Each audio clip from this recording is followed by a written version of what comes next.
Mom kicked me out at 16, which resulted in me getting SA-ed by a guy. Now she's suing me because I'm not letting her see my kids, and I had enough. I am a 41-year-old, happily married father of 5 children. My wife and I have been married for 20 years and both of us came from fractured, chaotic families. My wife's parents divorced and were both alcoholics. Her father died of liver failure and her mother has cooled off a bit and has retired. My parents went through a vicious, violent divorce when I was a child. My father moved 10 states away to get away from the craziness and my mother has never changed. Because of our experiences with violent and unstable families, my wife and I have worked extremely hard to be picture-perfect parents and spouses. We've done everything you can think to have a perfect life for our kids. My wife is a sports coach and I'm a scoutmaster with a BSA. Our kids are healthy, engaged, and have everything they need physically and emotionally. This has been in spite of our families, not because of them. My mother is a terrible woman. She systematically abused me throughout my whole childhood, and continued to be a violent, bitter, mean and aggressive person to me throughout my whole life. I could sit here for hours and write about the things that she's done. She used the courts to destroy the life of my father for decades. Once he was out of the house, she turned her anger at me with physical and emotional violence. When I was 16, she expelled me from the house and left me homeless. I had to go from house to house, figuring out where to live, and try to graduate high school. I ended up living with an older boy that was about 4 years older than me, and I had to engage in a sexual relationship with him in order to secure that housing. I was not gay, I did not want to be gay, and I had to endure something that destroyed me in order to not be sleeping on the street. When I turned 18, I was able to start working at a better job, and was able to get out of that bad situation and start my life from scratch. My wife and I have scratched and clawed our way into a stable, middle-class lifestyle. We both went to college at night for years and years, and we have good jobs and a house in the suburbs. Out of a sense of duty to our family,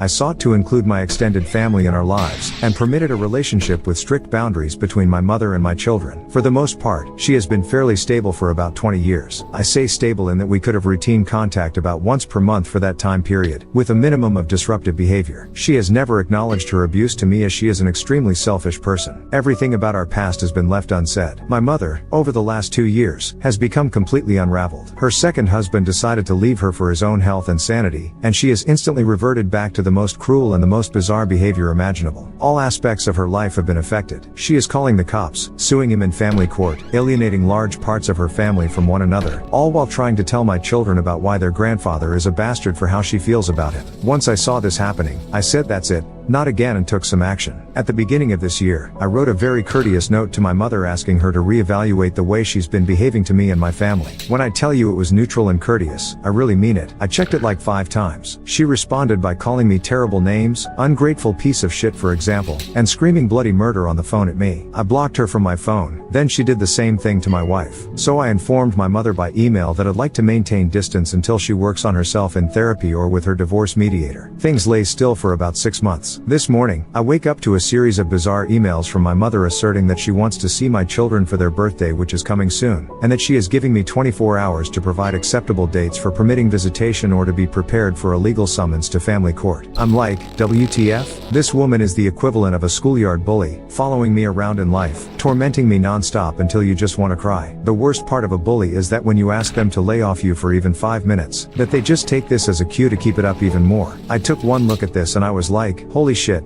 this woman is clearly out of her fucking mind. Now I know in the post title I said she's suing me. I work in the legal field and I know that until I've been summoned to appear, that I have not been sued. So, no, she's only threatening to sue me right now. Sorry for using the hyperbole, but I'm finding myself in the same bizarre, out-of-touch reality that everyone in this person's life finds themselves. This batshit insane woman forced me to see my own father at a McDonald's when we were kids for 2 hours every 2 weeks, as per the court order, while she waited outside in a running car. I was only allowed to see him in this fashion because she hated him and didn't care what this would do to her own kids. There were more than a few times when the clock would strike 8 and she would come screaming into the McDonald's threatening to call the cops and have my dad arrested for kidnapping while grabbing us by the arms and pulling us out of the store. This is what she's capable of doing with family court. I had a literal, hyperventilating panic attack on the floor of my office this morning. I have sought to be respectful, mature, and use good decision making this whole time. My wife and I have an extremely secure marriage and she is in agreement with me 100% through all of this. I'm finding finding myself wishing that my mother would just die already, and just please to leave me alone. She's like this inescapable bully that will never under any circumstance leave a person alone until she's proven that she can hurt them. I don't even care what she's experienced in her life. I just need to be away from her. So that's my true off my chest story. I've been living with this shame and fear and lingering self-hatred for 30 plus years, all while trying to be super dad and a great career man. I called a local family law practice today to get a referral. I'm going to ask them to send a demand letter to her, to try and get her to back the hell off. But look at what this has come to. I have to shell money out of my own pocket to protect myself and my kids from my insane mother. I feel like Rodney Dangerfield sometimes. Ironically, the money I'm going to have to send to the lawyer for their retainer is money that I had earmarked for the kids to go to summer camp. So figure that one out. Thank you for letting me tell you my story. Just typing it out helps. First things first, I'd like to thank everyone for the words of encouragement and support that were given. There were some surprising insights from many of the posters, and I found myself agreeing with and appreciating many of the stories of support that were posted by others. I now understand that I am not the only person with a domineering, selfish, easily enraged parent. To all the people who blamed me for being a victim of my mother, and somehow being at fault for all this, well, I want to use some strong language to you, but I'll just ask you to please think about how fortunate your life has been that you haven't experienced what I have experienced. So on to the update. As it turns out, only 2 states in the union have codified grandparents' rights, California and New York, and I do live in New York. Basically, in New York a grandparent does not have the automatic right to have access to grandchildren, but a grandparent does have automatic standing to file a petition to be heard in family court. The petition can be squashed, but they can file the petition. I do want to get back to this later. I did conference with a family law attorney on Friday, and he helped me to understand the situation and craft a strategy. He was generous enough to not require a retainer unless and until I'm served with legal papers. He basically explained that the grandparent does have standing to file a petition based on a pre-existing relationship with the grandchildren, but that she would most likely not be able to overcome the desires of 2 married parents who are both exercising their judgment for the health and safety of their children. He explained that in NY, our simple desire to terminate a relationship would most likely be overcome in court. However, if we introduce some of the specific actions that she's exhibited over the last few years, familial alienation, adult humor near children, uncontrollable anger, hoarding of house cats, dangerous operation of a motor vehicle, that we would very likely prevail in a court setting. He explained that the good thing is that we had already restricted contact between our children and my mother to about once per month, and that in his experience he had never seen a court order for grandparent visitation for more often than once a month, for 1 hour per session. I try to be reasonable, so I said,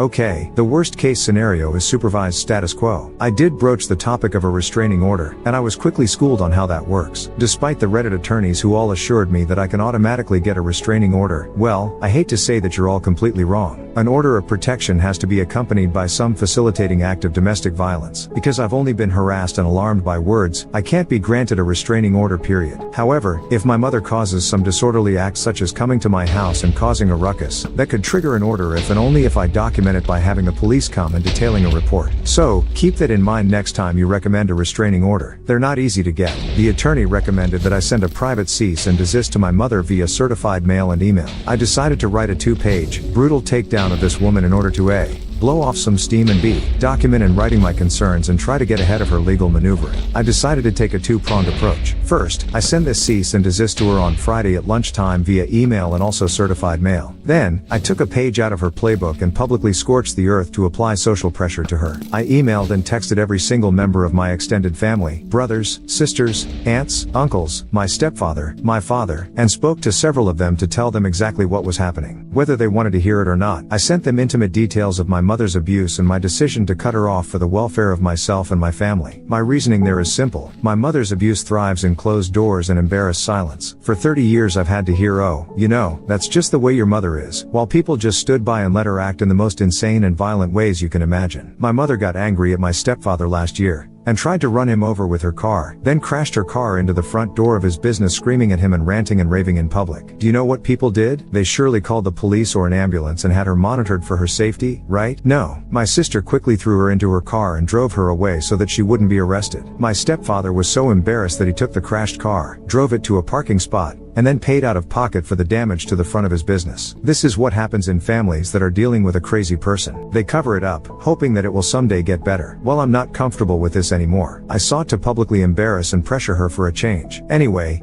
By Friday afternoon, my mother got the message and sent me emails telling me that I can stop attacking her and maligning her to my family. She indicated that she would abandon any legal efforts to seek visitation with my children. This was a relief, but to be fair, I was almost looking forward to having a public forum to describe her antics at court. Nevertheless, it seems like she's backing off for the moment. The fallout and damage to my extended family is most likely severe and permanent. However, my wife and I discussed this fully and have decided that this is the direction we're going in. We'll just have to have holidays by ourselves if the family can't be loyal and supportive to me. On to the last point, and I really want to drive this home. In 1991, my mother conducted an incredibly vicious divorce against my father. I mean, she literally sought to destroy him, and she did. He was completely beaten by her. One of the things that my father told me about just this weekend was that at the time my grandparents on his side sought to have guaranteed visitation with us after the divorce. My mother actually went to court on that specific topic, and specifically litigated that she was the custodial mother and had sole decision making about who the children would be around. The court ruled at the time that in fact, there was no right for a grandparent to see children, and my mother successfully was able to keep me away from my very loving and happy grandparents for years. I was only able to see them during court-mandated visitation with my own father. The law in New York changed in 2000 so that grandparents' rights came into effect. Too late to help me, unfortunately. I want to really drive this home. The fucking balls on this woman to go to court on her own behalf and state in a court of law that she, as the custodial mother of children, has the sole and ultimate decision on who her children have relationships with, and then to 35 years later attempt to use the changes in law to assert that she has grandparents' rights to visitation, despite the wishes of the both parents, was too much for me to bear. That alone made me say, no way, not happening under my watch. So that's the update. Long-winded, yes, but it makes me feel good to type this out. I'm finally able to unburden the unbearable shame and embarrassment of what happened to me to members of my family, and I won't allow myself to be ignored anymore. I'm 41 and my selfish, insane baby boomer asshole mother is in her mid-70s and has no power over me anymore. I'm sick and tired of bottling this up. Anyone who doesn't like it, they can go suck an egg. I deserve to have loyal and faithful people in my life.